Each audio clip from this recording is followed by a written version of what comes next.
وإذا قرئ القرآن فاستمعوا له وأنصتوا لعلكم ترحمون ويتفكرون في خلق السماوات والأرض أعوذ بالله من الشيطان الرجيم. بسم الله الرحمن الرحيم.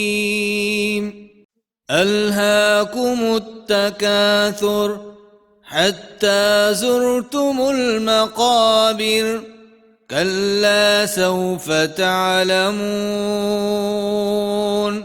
ثم كلا سوف تعلمون